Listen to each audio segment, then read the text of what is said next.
سوال 21. هل يجوز الطواف بالقبور؟ آیا طواف کردن به قبرها جایز است؟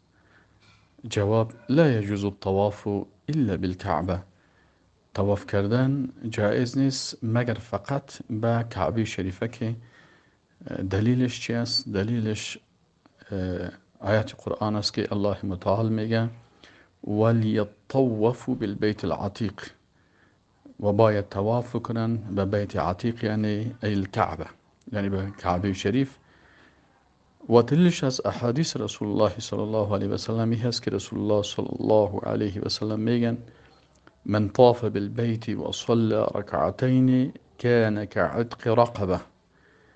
رسول الله صلی الله علیه و سلم میگه اگر کسی به کعبه طواف بکنه و 2 رکعت نماز بخونه مثل آزاد کردن یک غلام است.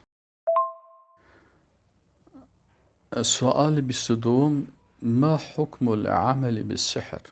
سوالی است که اگر کس به سحر عمل میکنه حکمش چیست؟ جواب: العمل بالسحر من الكفر. عمل کردن به سحر از جمله کفر است، یعنی انسان کافر میشه.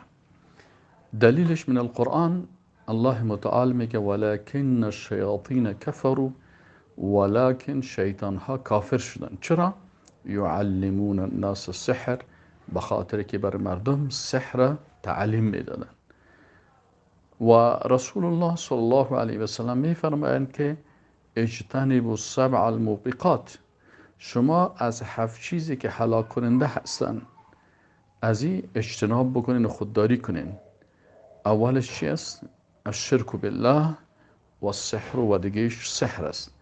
و موبقات ای المهلکات، یعنی چیزهای هلاک کننده.